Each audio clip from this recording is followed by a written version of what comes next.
Good morning, student.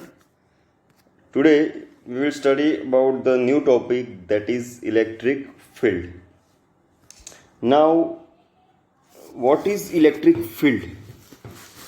Electric field किसको होगा? तो जो भी चार्ज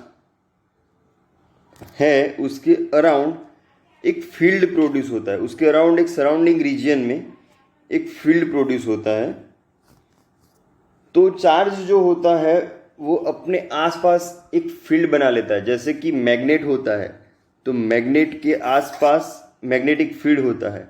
ओके, तो अब उसके एरिया में अगर आप जाओगे, उसके नज़दीक जाओगे मैग्नेट के नज़दीक, और जैसे ही मैग्नेट के नज़दीक गए आप, तो उसका मैग्नेटिक फील्ड के रीजन में एंटर होने के बाद वो मैग्नेट आपको मीन्स किसी भी मेटल आयन को क्या करेगा, आयन को अगर मैग्नेट के नज़दीक ले जाए तो वो क्या करेगा, अपने एरिया में मैग्नेटिक फील्ड के एरिया में जब भी कोई आयन का रॉड या कोई आयन की कोई और चीज़ उसके मैग्नेटिक फील्ड के एरिया में आएगी तो उसको अपनी तरफ खींच लेगा।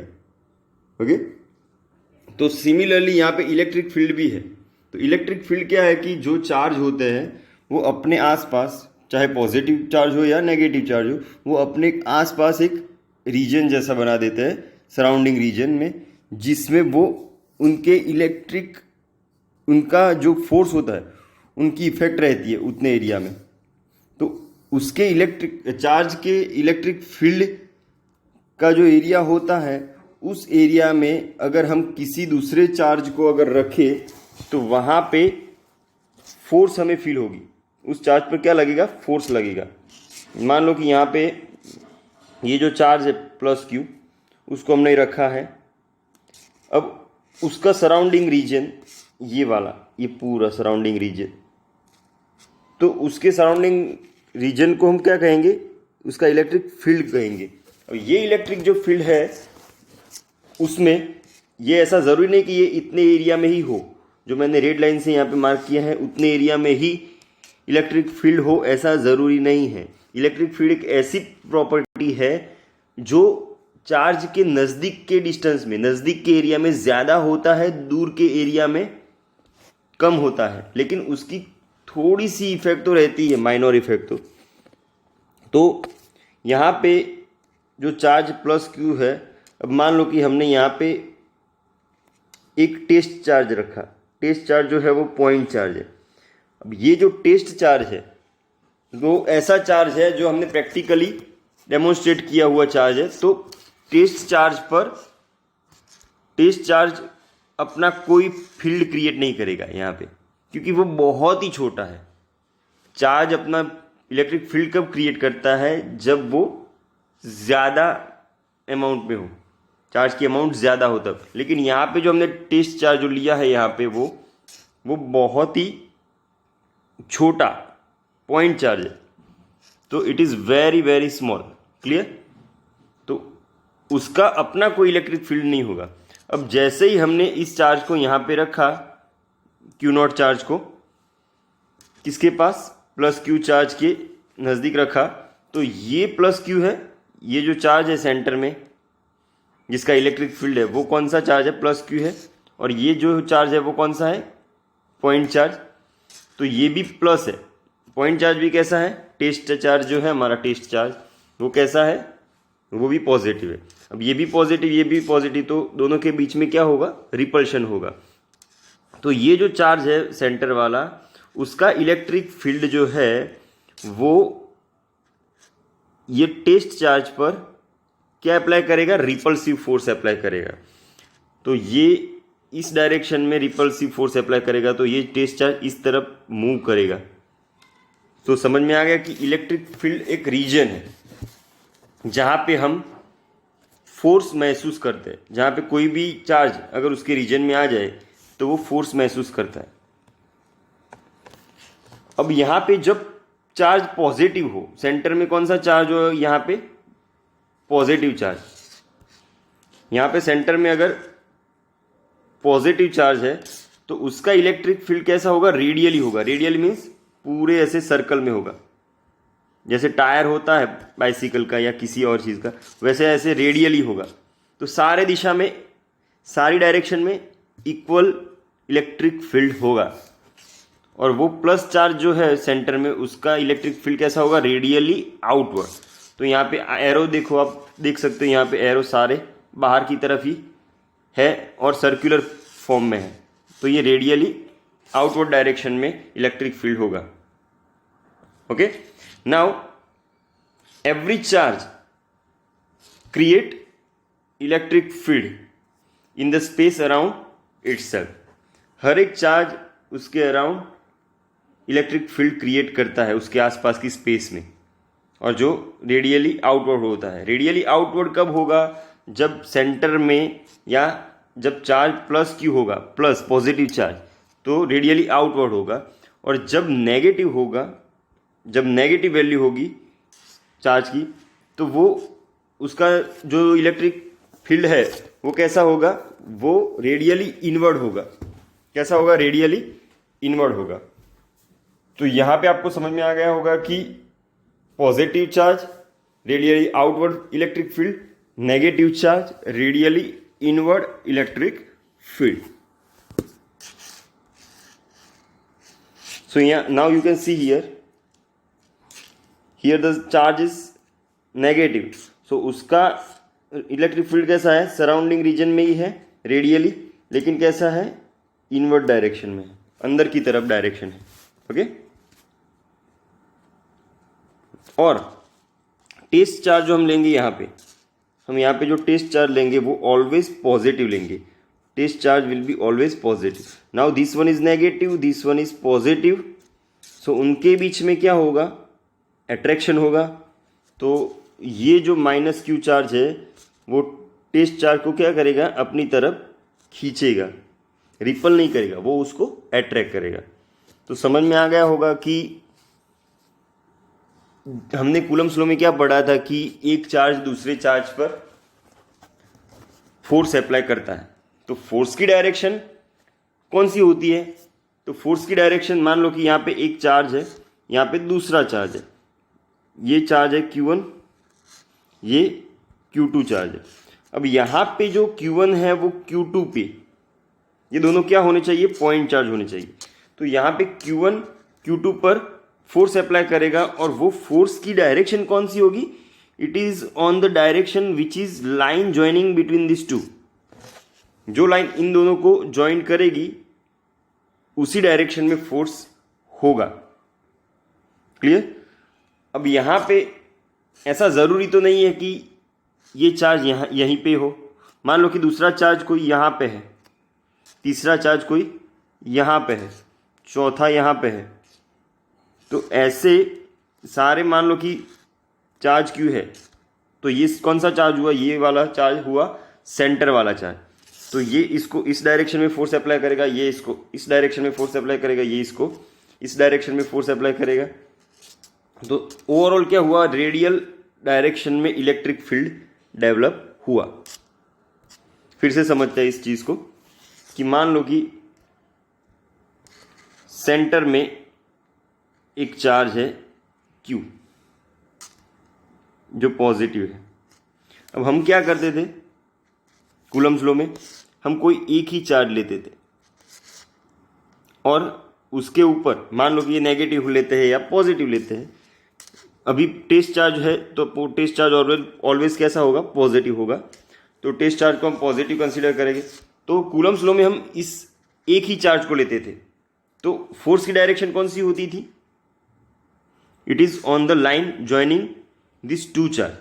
अब मान लो कि यहाँ पे एक चार्ज जो है ये वाला, अब ऐसा दूसरा चार्ज यहाँ पे यहीं पे कहीं पे है, अगेन उसका वैल्यू प्लस क्यू है।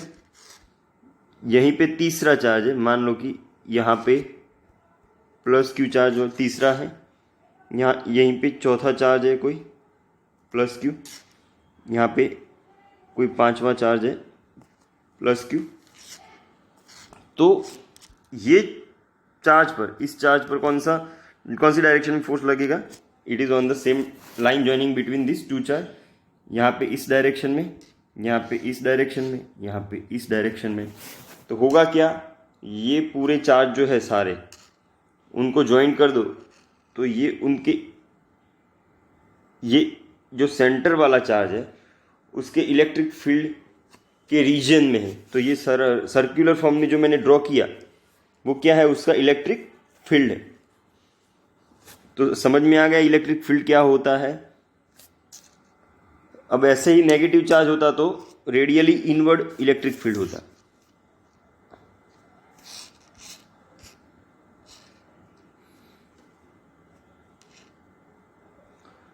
तो मान लो कि अब नेगेटिव चार्ज है सेंटर में, तो उसका इलेक्ट्रिक फील्ड कैसा होगा, रेडियली इनवर्स होगा। Q0 जो हमारा टेस्ट चार्ज है, Q0 क्या है, test charge, it will does not create any field. वो क्यों फील्ड क्रिएट नहीं करेगा, क्योंकि वो बहुत ही छोटा चार्ज है, it is very very small, very very small. तो उसका फील्ड होगा लेकिन उसको नेगलेक्ट कर सकते हैं हम, क्योंकि उसकी इफेक्ट ही कुछ नहीं होगी। क्योंकि बहुत ही छोटा चार्ज है इसलिए उसकी कोई इफेक्ट ही नहीं होगी, इसलिए हम वो अपना इलेक्ट्रिक फील्ड क्रिएट ही नहीं कर पाएगा। ओके। और जो इलेक्ट्रिक फील्ड होता है किसी चार्ज का, it will extend till infinite, वो इनफाइनाइट तक होता है।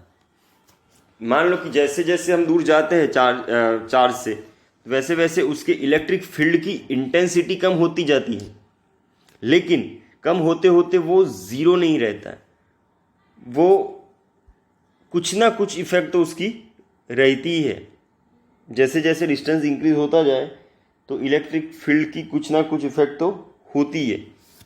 ई कभी ज़ीरो नहीं होगा, ई विल एक्सटेंड टिल इनफाइनाइट। तो ये कैसी चीज़ है कि मान लो कि कोई चार्ज है,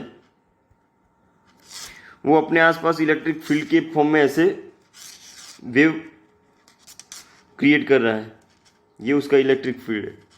तो ऐसे वो अपने सराउंडिंग वेव छोड़ रहा है, वेव को वो रिलीज कर रहा है इलेक्ट्रिक। तो ये जो वेव है वो उसके आसपास कौन सा क्या क्रिएट करेंगे, इलेक्ट्रिक फील्ड क्रिएट करेंगे। अब यहाँ पे मान लो कि जितने हम चार्ज के नज़दीक हैं तो यहाँ पे फील्ड ज़्यादा होगा, इसकी इंटेंसिटी ज़्यादा होगी, इस फील्ड की, इलेक्ट्रिक फील्ड की इंटेंसिटी कैसी होगी, ज़्यादा होगी। मान लो कि हम यहाँ पे दूर हैं तो इंटेंसिटी कम होगी। ये ग्रेविटेशनल जैसा ही है। ग्रेविटेशनल फोर्स में क्या होता है, ग्रेविटेशनल फोर्स में अगर नज़दीक होते हैं हम किसी चीज़ के तो ग्रेविटेशनल फोर्स उसकी ज़्यादा लगती है, और दूर होते हैं तो कम लगती है। वो सन के आसपास बहुत सारे ग्रह चक्कर लगा रहे हैं, हम उसमें से हमारा एक ग्रह पृथ्वी भी है, अर्थ हमारी जो है वो भी सन के अराउंड चक्कर लगा रही है, मार्स भी लगा रहा है, नेपच्यून भी लगा रहा है, प्लूटो भी लगा रहा है। तो सारे ये चार्ज है, मान लो कि सेंटर चार्ज सन है, सेंटर वाला चार्ज सन है। अब सन अपने अंदर से क्या रेडिएट करेगा, हीट रेडिएट करेगा। अब ये जो हीट रेडिएट करेगा तो वो हीट का जो फील है वो हीट फील होगी सारे जितने ग्रह है हमारे आसपास गैलेक्सी में, तो उस सभी को वो हीट फील होगी। लेकिन किसी को हीट ज़्यादा फील होगी, किसी को हीट कम फील होगी। तो वो कौन डिसाइड करेगा कि किसको ज़्यादा हीट फील होगी या किसको कम हीट फील होगी, तो वो डिस्टेंस डिसाइड करेगा। तो हम सन से जितने नज़दीक हैं, जो भी ग्रह सन से ज़्यादा नज़दीक है तो वो उतना ही हॉट होगा, मीन्स उतना ही गर्म होगा। और जो दूर है जैसे कि नेपच्यून और प्लूटो, तो वो बहुत ही ठंडे ग्रह है। क्यों, क्योंकि उस पर हीट बहुत ही कम पहुंचती है सन की, और कम पहुंचने की वजह क्या है, डिस्टेंस है। तो इलेक्ट्रिक फील्ड में भी ऐसा ही होता है, सेंटर वाला जो चार्ज है वो रेडिएट करता रहता है अपना electric field, electric waves radiate होते रहते हैं। अब जो चार्ज उसके जितने नज़दीक होगा उस पर उसकी फोर्स ज़्यादा होगी, मीन्स उसकी इंटेंसिटी ज़्यादा होगी। जैसे सन के हीट की इंटेंसिटी जो है वो डिस्टेंस पर डिपेंड करती है कि जो ग्रह सन से ज़्यादा नज़दीक उसको ज़्यादा हीट की इंटेंसिटी फील होगी, जो ग्रह दूर है, वो जो प्लैनेट दूर है तो उसको इंटेंसिटी कम फील होगी। वैसे इलेक्ट्रिक फील्ड का ही सेम है कि इलेक्ट्रिक फील्ड में जो चार्ज को हम कंसीडर कर रहे हैं सेंटर में, तो उसकी इफेक्ट दूसरे चार्ज पर ज़्यादा है या कम है, उसका फोर्स, इलेक्ट्रिक फील्ड का फोर्स ज़्यादा है या कम है, वो कौन डिसाइड करेगा? डिस्टेंस डिसाइड करेगा। जितना नज़दीक होगा वो चार्ज, टेस्ट चार्ज जितना नज़दीक होगा तो उतनी इलेक्ट्रिक फील्ड की इंटेंसिटी ज़्यादा, टेस्ट चार्ज जितना दूर होगा उतनी इलेक्ट्रिक फील्ड की इंटेंसिटी कम। समझ में आ गया होगा आपको। नाउ अब ये इंटेंसिटी है क्या? द इंटेंसिटी आपको समझ में आ ही गया होगा कि intensity of electric field due to a point charge plus Q at a distance R from it. अब हम क्या लर्न करने जा रहे हैं? हम इलेक्ट्रिक फील्ड की इंटेंसिटी स्टडी करने जा रहे हैं। किसकी वजह से? पॉइंट चार्ज क्यू की वजह से। ओके, कितने डिस्टेंस पर? आर डिस्टेंस पर। तो हम यहां पे एज्यूम करते हैं कि कोई एक चार्ज है प्लस क्यू चार्ज, उसका इलेक्ट्रिक फील्ड उसके सराउंडिंग रीजन में होगा। ओके, अब हम यहां पे मान लो कि पॉइंट पी पर जो कि कितने डिस्टेंस पर है? प्लस क्यू चार्ज से आर डिस्टेंस पर है। कितने डिस्टेंस पर है? आर डिस्टेंस पर है। और वो पॉइंट चार्ज जो है उसकी वैल्यू कितनी है? क्यू नॉट है। तो ये क्यू नॉट जो टेस्ट चार्ज है जो पॉइंट पी पर है वो आर डिस्टेंस पर है। कौन से चार्ज से? प्लस क्यू चार्ज से आर डिस्टेंस पर है। तो ये जो पॉइंट पी पर जो टेस्ट चार्ज है क्यू नॉट, उस पर जो इलेक्ट्रिक फील्ड लगेगी इसकी, कौन से चार्ज की? प्लस क्यू चार्ज की, जो इलेक्ट्रिक फील्ड की इंटेंसिटी होगी, मीन्स कितने ज़्यादा फोर्स अप्लाई करेगा वो इस टेस्ट चार्ज पर या कितना कम फोर्स अप्लाई करेगा, तो उसको हम क्या बोलेंगे? इलेक्ट्रिक फील्ड की इंटेंसिटी बोलेंगे। तो अगर हमें इलेक्ट्रिक फील्ड डिसाइड करना है या उसकी इंटेंसिटी डिसाइड करनी है तो उसके लिए एक जनरल फॉर्मूला है कि force on test charge divided by test charge. तो इलेक्ट्रिक फील्ड इंटेंसिटी को अगर हमें फाइंड आउट करना है या इलेक्ट्रिक फील्ड को हमें फाइंड आउट करना है तो हमें force on that test charge divided by test charge करना पड़ेगा।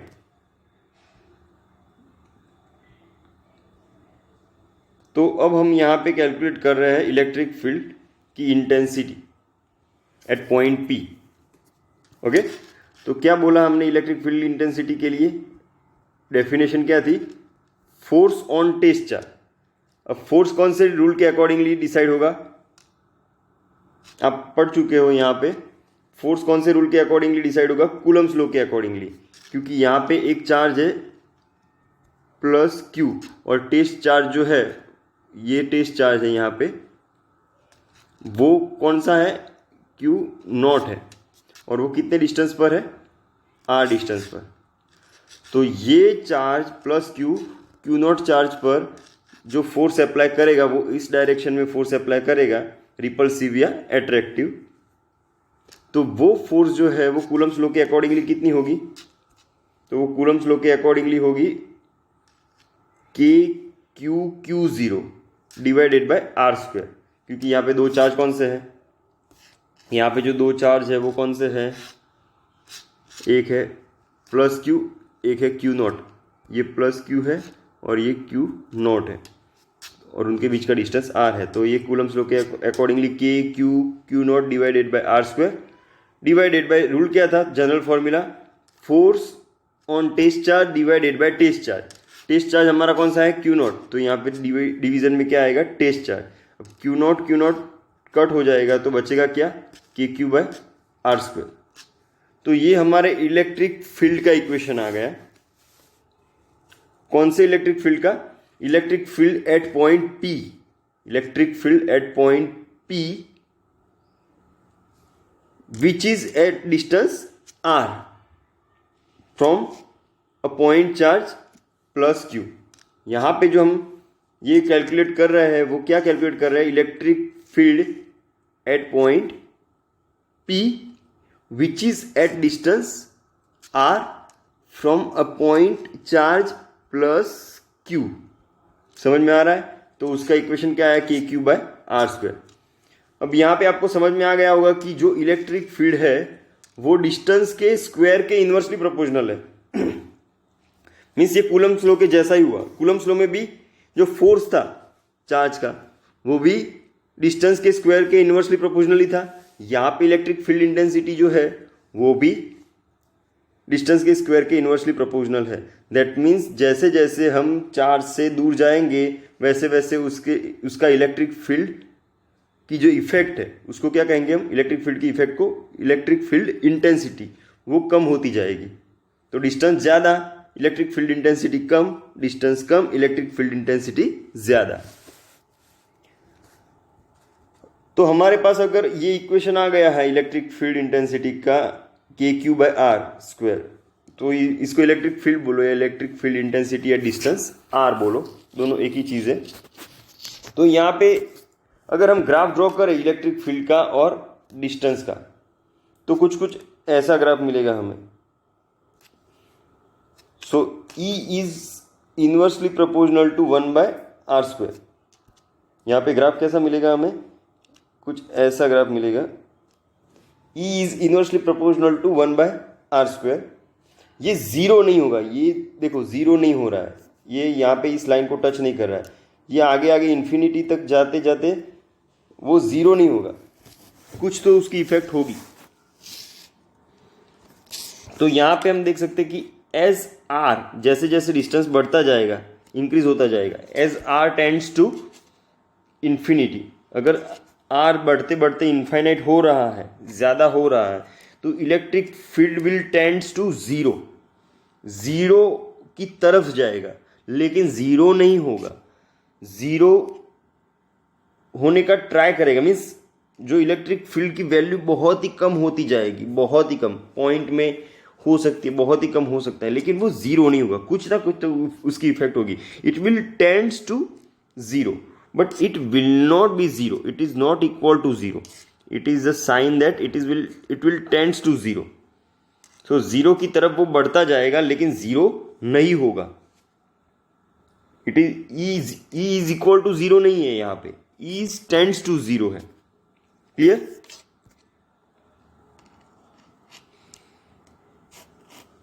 तो जनरल फॉर्मूला जो था हमारा इलेक्ट्रिक फील्ड इंटेंसिटी का वो क्या था कि electric field at point P is equal to force on test charge divided by test charge. तो ये फोर्स का इक्वेशन हमने लिखा Q0 divided by R²।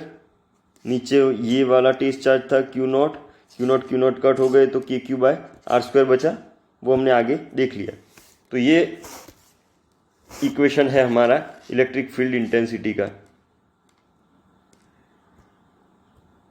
Electric field intensity का इक्वेशन है, this is valid only for point charges, ये सिर्फ point charges के लिए वैलिड है, not for the extended charges. Extended charges का मतलब पता है आपको क्या है कि मान लो कि आपको बोला गया कि ये एक स्ट्रिप है, एक स्ट्रिप पर चार्ज ऐसे डिस्ट्रीब्यूटेड है और यहाँ पे आपने पॉइंट एक टेस्ट चार्ज रखा है, तो ये टेस्ट चार्ज जो है Q0 उससे वो R डिस्टेंस पर है, तो उस पर कितना इलेक्ट्रिक फील्ड होगा। तो आप ये वाला रूल अप्लाई नहीं कर सकते कि इसका जो चार्ज है, इसका मान लो कि चार्ज Q है और इसका Q0 है, तो Q0 डिवाइडेड बाय R² नहीं कर सकते, सेंटर से इसका डिस्टेंस लेके नहीं कर सकते। क्यों? क्योंकि ये जो है वो चार्ज डिस्ट्रीब्यूटेड है, एक जगह पे चार्ज नहीं है। और ये जो रूल है कूलम्ब्स लॉ या ये सब रूल जो है वो किसके लिए है, अगर कोई एक ही चार्ज हो पर्टिकुलर जगह पे और वो दूसरे चार्ज पर फोर्स अप्लाई कर रहा हो, मान लो कि पॉजिटिव पर, तो ही ये अप्लाइड है। That means it is applicable two point charge. मैंने आगे के लेक्चर में भी बोल दिया है कि ये जो रूल है electric field intensity and Coulomb's law, it is applicable, it is valid only for point charges. अब ई की डायरेक्शन की बात करें तो ई की डायरेक्शन कैसी होगी, सेम डायरेक्शन एज फोर्स।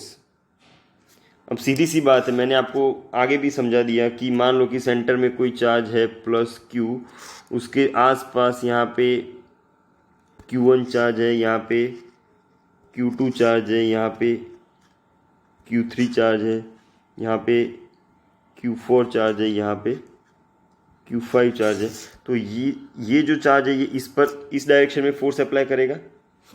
तो इस डायरेक्शन में ये जो फोर्स अप्लाई करेगा तो इलेक्ट्रिक फील्ड भी उसका कौन सा होगा, ई की डायरेक्शन भी क्या होगी इस चार्ज पर, तो यही डायरेक्शन होगी। तो ये भी ई की डायरेक्शन भी ये होगी और एफ की डायरेक्शन भी ये होगी। सिमिलरली यहाँ पे फोर्स इन दोनों के बीच में इस डायरेक्शन में होगा, तो ई भी यहाँ पे इस डायरेक्शन में होगा। सिमिलरली यहाँ पे भी ऐसा होगा, यहाँ पे भी ऐसा होगा, यहाँ पे भी ऐसा होगा। तो इक्वल फोर्स रहेगी, फोर्स और इलेक्ट्रिक फील्ड की डायरेक्शन सेम रहेगी, कोई चेंज नहीं होगा।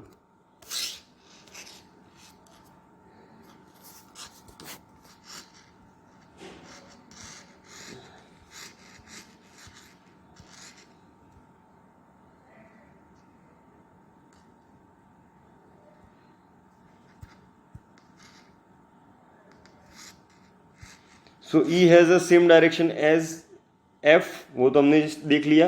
अब इसका ऐसा यूनिट क्या है इलेक्ट्रिक फील्ड का, तो इलेक्ट्रिक फील्ड का हमने इक्वेशन देखा, E P is equal to F divided by test charge Q0। तो एफ का यूनिट है न्यूटन और Q0 मीन्स चार्ज, चार्ज का यूनिट है कूलम। सो न्यूटन पर coulomb is the SI unit.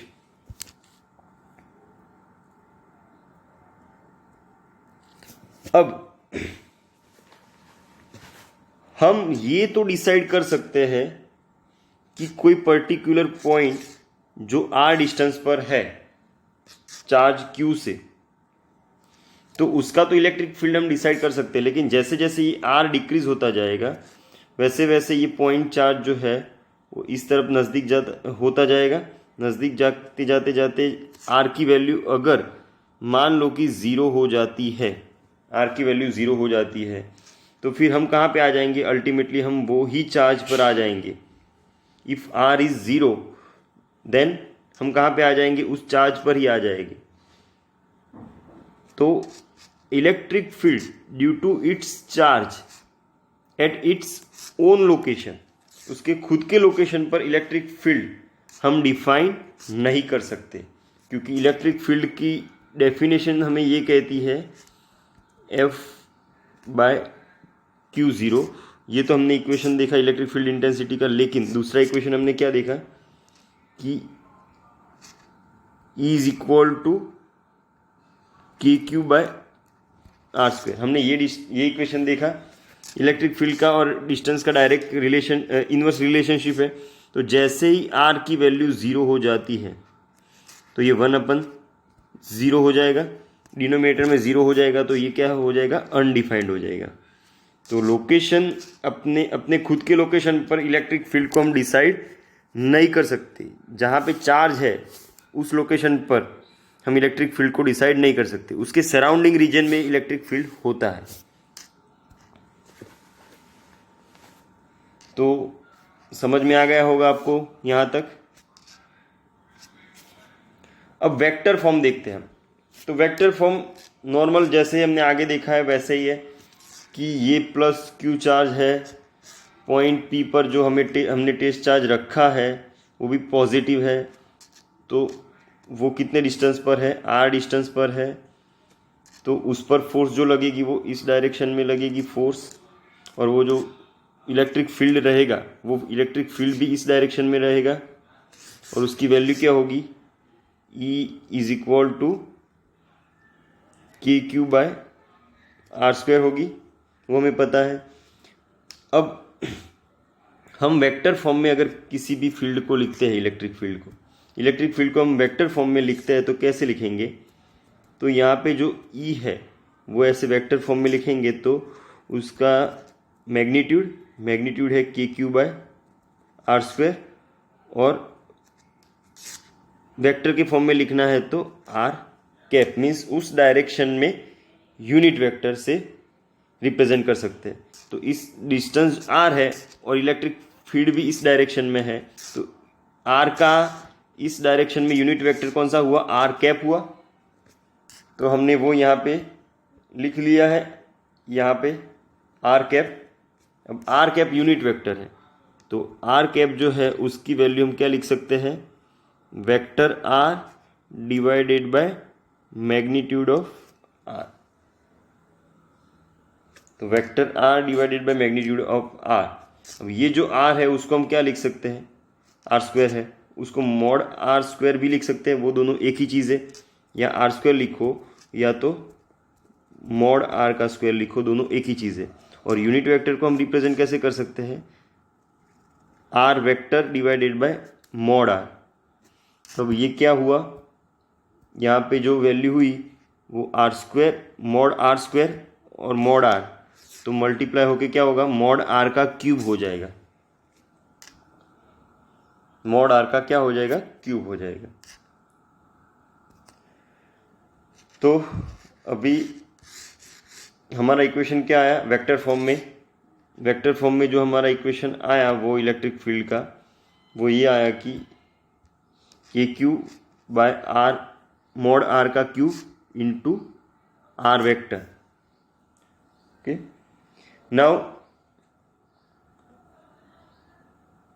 यहाँ पे हमें साइन कब रखना है, यहाँ पे पुट द चार्ज, यहाँ पे चार्ज जब रखते हैं हम तो विथ साइन नहीं रखना है, put the charge with sign only if E is to be calculated in vector form. जब भी हमें ई को वेक्टर फॉर्म में कैलकुलेट करना हो, कौन से फॉर्म में, वेक्टर फॉर्म में, तभी आपको चार्ज की साइन रखनी है। जब भी स्केलर फॉर्म में कैलकुलेट करना हो तो साइन रखने की कोई ज़रूरत नहीं है। नाउ मोस्ट इंपॉर्टेंट टॉपिक आया अब, electric field due to system of charges. तो हमें पता है कि सिस्टम ऑफ चार्जेस के लिए कौन सा, अगर हमें इलेक्ट्रिक फील्ड डिसाइड करना हो या हमें फोर्स डिसाइड करनी हो, तो सभी के लिए हम एक ही रूल अप्लाई करते हैं। सिस्टम ऑफ चार्जेस के लिए सुपरपोजिशन, प्रिंसिपल ऑफ सुपरपोजिशन। तो कूलम्स लॉ में हमने प्रिंसिपल ऑफ सुपरपोजिशन को स्टडी किया।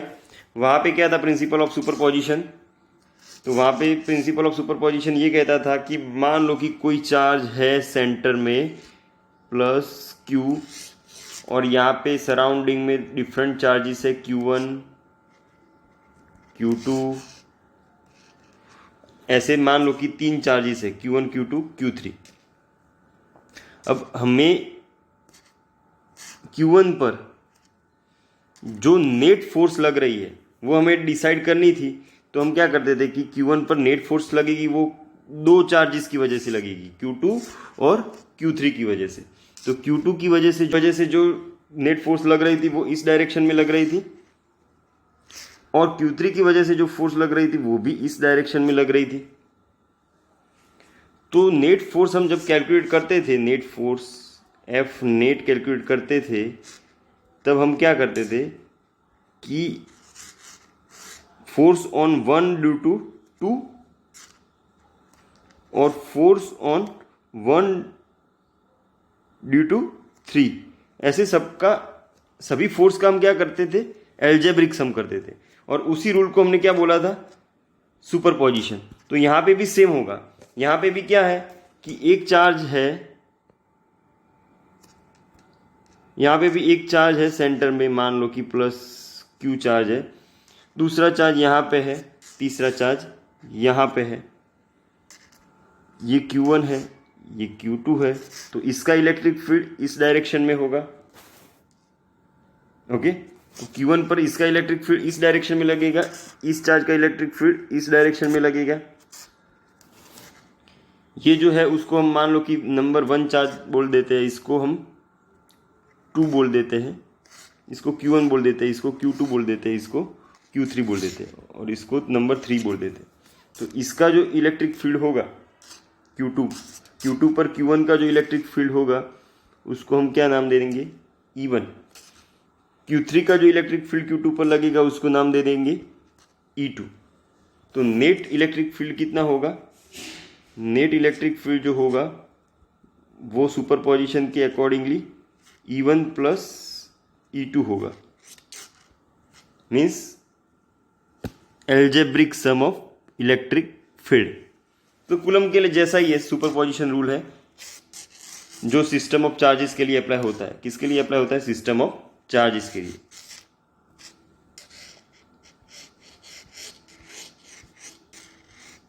तो आप यहां पे देख सकते हो, उसको हम फिगर के फॉर्म में एक्सप्लेन करते हैं कि सिस्टम ऑफ चार्ज में कैसे वर्क करता है। तो सेंटर में मान लो कि सेंटर में कोई, यहां पे देखो हम 3 चार्ज ले रहे हैं, plus Q1 minus Q2 plus Q3। Okay, अब सेंटर में हमने कोई टेस्ट चार्ज रखा है यहाँ पे O पे, ये जो O है वहाँ पे हमने सेंटर में कोई पॉइंट चार्ज रखा है, उसको हम टेस्ट चार्ज बोलते हैं। अब ये टेस्ट चार्ज जो है उस पर 3 चार्ज का इलेक्ट्रिक फील्ड अप्लाई होगा, इसका, इसका और इसका, प्लस Q1 का, माइनस Q2 का और प्लस Q3 का। अब टेस्ट चार्ज कैसा होता है? टेस्ट चार्ज पॉजिटिव होता है। तो यहाँ पे ये जो Q1 है वो कैसा है? पॉजिटिव है। तो पॉजिटिव चार्ज, इस पॉजिटिव चार्ज पर, टेस्ट चार्ज पर क्या, कैसा फोर्स अप्लाई करेगा? रिपल्सिव फोर्स अप्लाई करेगा। तो उसकी इलेक्ट्रिक फील्ड क्या करेगी? कौन सी डायरेक्शन में लगेगी? इस डायरेक्शन में, क्योंकि वो उसको रिपल करेगा, क्योंकि ये भी प्लस है और ये भी प्लस है। ये जो Q2 है माइनस Q2 वो माइनस है, और सेंटर वाला जो टेस्ट चार्ज है वो कैसा है? पॉजिटिव है। तो वो उसको क्या करेगा? अट्रैक्ट करेगा। उसकी इलेक्ट्रिक फील्ड उसको क्या करेगी? अट्रैक्ट करेगी। तो उसकी डायरेक्शन कैसी होगी? उसकी डायरेक्शन ऐसी होगी, E2 की डायरेक्शन। सिमिलरली ये जो चार्ज है Q3 जो है वो सेंटर वाला जो टेस्ट चार्ज है वो भी पॉजिटिव, Q3 भी पॉजिटिव, तो वो उसको रिपल्सिव फोर्स अप्लाई करेगा, तो उसकी डायरेक्शन ऐसे होगी। तो यहाँ पे E1, E2, E3 ये तीनों इलेक्ट्रिक फील्ड जो है वो अलग अलग डायरेक्शन में ये सेंटर वाला जो टेस्ट चार्ज है उस पर इलेक्ट्रिक फील्ड अप्लाई कर रहे हैं। तो हमें नेट इलेक्ट्रिक फील्ड हमें कैलकुलेट करनी है कौन सी पोजीशन पर? At O। If you want to find E net at O, then what we have to do? We have to apply the superposition principle. तो सुपरपोजिशन प्रिंसिपल क्या कहता है कि E नेट एट O, तो net force जो है O position पर उसको हम क्या बोलेंगे? E नॉट बोलेंगे। तो वो तीन इलेक्ट्रिक फील्ड का एल्जेब्रिक सम होगा, E1, E2 एंड E3 का।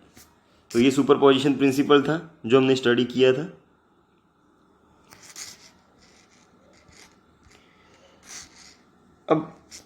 अब हमारा थोड़ा कंसेप्ट क्लियर हो गया इलेक्ट्रिक फील्ड का या इलेक्ट्रिक फील्ड इंटेंसिटी का। दोनों एक ही चीज़ है। इलेक्ट्रिक फील्ड इंटेंसिटी डिस्टेंस पर डिपेंड करती है। डिस्टेंस ज़्यादा उतनी इलेक्ट्रिक फील्ड इंटेंसिटी कम, डिस्टेंस कम उतनी इलेक्ट्रिक फील्ड इंटेंसिटी ज़्यादा। अब उसके अकॉर्डिंगली हम एग्जाम्पल ले रहे हैं जो हमने कूलम्स लॉ में भी लिया था, ऐसा एग्जाम्पल। तो एक हमारा चार्ज है, फर्स्ट चार्ज जो है 1 माइक्रो कूलम का, दूसरा हमारा चार्ज है -2 माइक्रो कूलम का, और वो दोनों चार्ज जो है वो कितने डिस्टेंस पर है? 2 सेंटीमीटर डिस्टेंस पर है। तो उनके बीच में मिडल पॉइंट पर हमने एक चार्ज, टेस्ट चार्ज रखा है पॉइंट P पर। तो वो टेस्ट चार्ज है उस पर ये दोनों चार्ज 1 माइक्रोकूलम और -2 माइक्रोकूलम दोनों चार्ज अपना इलेक्ट्रिक फील्ड अप्लाई करेंगे। लेकिन यहाँ पे +1 माइक्रोकूलम चार्ज जो है वो पॉजिटिव है और टेस्ट चार्ज भी कैसा होता है? पॉजिटिव होता है। तो यहाँ पे 1 माइक्रोकूलम वाला जो चार्ज है वो पॉजिटिव है, सेंटर में जो टेस्ट चार्ज है वो भी पॉजिटिव है, और यहाँ पे -2 वाला चार्ज है। तो टेस्ट चार्ज जो है वो पॉजिटिव है, यहाँ पे ये पॉजिटिव है। तो ये +1 कूलम वाला, माइक्रोकूलम वाला जो चार्ज है वो इस टेस्ट चार्ज पर इस डायरेक्शन में, क्योंकि उसको रिपल करेगा, दोनों पॉजिटिव है, टेस्ट चार्ज भी पॉजिटिव +1 माइक्रोकूलम चार्ज भी पॉजिटिव, तो वो उसको इस डायरेक्शन में रिपल करेगा। और ये -2 माइक्रोकूलम वाला जो चार्ज है वो उसको उसी डायरेक्शन में अट्रैक्ट करेगा। तो ये जो 1 चार्ज था, 1 नंबर का चार्ज, उसको नंबर 1 बोल देते हैं हम।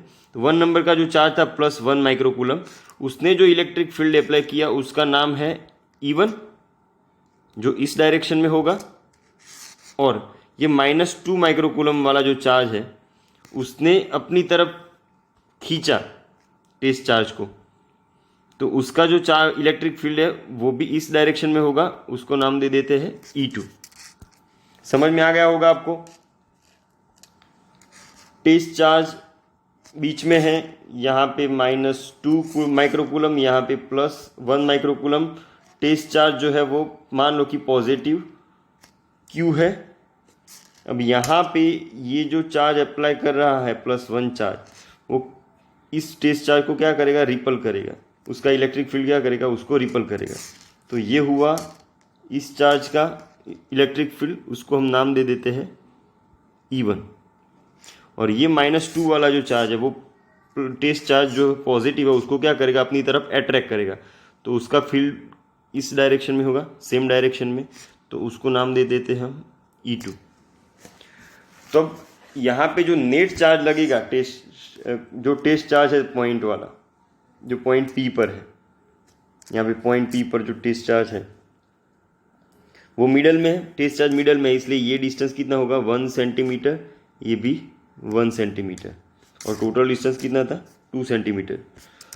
तो टेस्ट चार्ज पर जो नेट फोर्स लगेगी, नेट इलेक्ट्रिक फील्ड लगेगी, नेट इलेक्ट्रिक फील्ड कितनी होगी टेस्ट चार्ज पर, तो वो सुपरपोजिशन के अकॉर्डिंगली क्या होगी, सुपरपोजिशन के अकॉर्डिंगली वो होगी E1 + E2। अब E का इक्वेशन क्या है, E का इक्वेशन हमें पता है कि Q/r²। तो यहाँ पे E1 कितना होगा, E1 यहाँ पे कितना होगा, तो E1 किसका फील्ड है, E1 किसका फील्ड है, Q1 का। E1 किसका इलेक्ट्रिक फील्ड है, Q1 का। और उसका डिस्टेंस कितना है टेस्ट चार्ज से, 1 सेंटीमीटर। कितना है, 1 सेंटीमीटर। और Q2 जो टेस्ट चार्ज है, Q2 जो चार्ज है -2, देखो यहाँ पे Q1 कितना है, Q1 जो है वो +1 माइक्रोकूलम है, Q2 जो है वो -2 माइक्रोकूलम है, -2 माइक्रोकूलम है। और जो टेस्ट चार्ज है वो दोनों से सेम डिस्टेंस पर है, तो उस डिस्टेंस को हम R बोल देते हैं। तो वो Q1 से भी 1 सेंटीमीटर है और Q2 से भी 1 सेंटीमीटर है, तो R डिस्टेंस दोनों का सेम है। समझ में आ गया। तो अब ये E1 जो है वो E1 कितना होगा, यहाँ पे E1 होगा KQ1/r² और E2 होगा KQ2/r²। अब K की वैल्यू कितनी है, यहाँ पे K की वैल्यू हमें पता है 9, वैक्यूम के लिए K की वैल्यू कितनी है, 9 × 10⁹ न्यूटन पर मीटर स्क्वायर पर कूलम स्क्वायर। ये K की वैल्यू है वैक्यूम के लिए।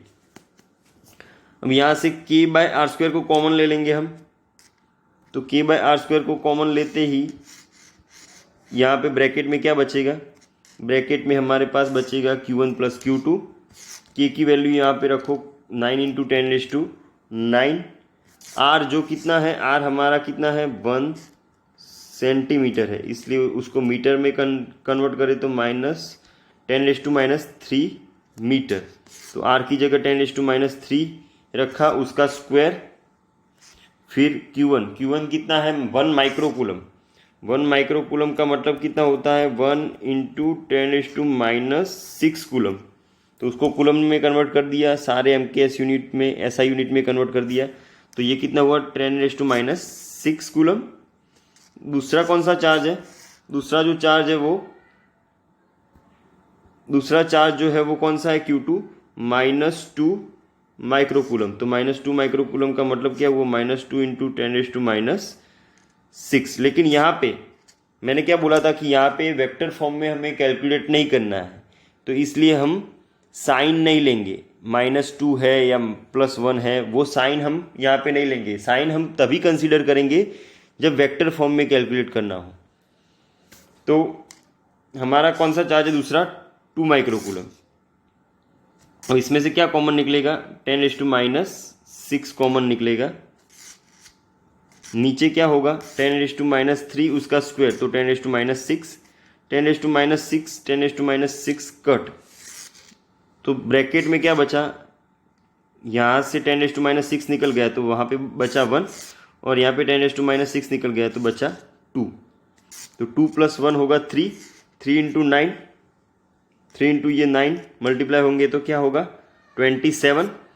तो हमारा कितना आएगा, नेट इलेक्ट्रिक फील्ड कितना आएगा, 27 × 10⁹। और उसको पॉइंट में अगर लिखते हैं तो net electric field at P is equal to 2.7 × 10⁻10 newton पर कूलम। तो आज इतना टॉपिक हम कवर करते हैं, जिसमें हमने क्या कवर किया, इलेक्ट्रिक फील्ड क्या है, इलेक्ट्रिक फील्ड इंटेंसिटी क्या है, इलेक्ट्रिक फील्ड जो होता है वो डिस्टेंस के साथ कैसा प्रोपोर्शनल है, इन्वर्सली प्रोपोर्शनल है, स्क्वायर के इन्वर्सली प्रोपोर्शनल है। तो ये सब चीज़ें हमने, छोटी छोटी चीज़ें हमने पढ़ी यहाँ पे। फिर electric field system of charges में अगर अप्लाई करना हो तो वहाँ पे हमें सुपरपोजिशन प्रिंसिपल अप्लाई करना पड़ेगा। फिर हमने उसके बेसिस पर एक न्यूमेरिकल भी देखा। हम आगे के लेक्चर में हम different kind of numericals study करेंगे इलेक्ट्रिक फील्ड के रिलेटेड। तो आज के लिए इतना ही, थैंक यू।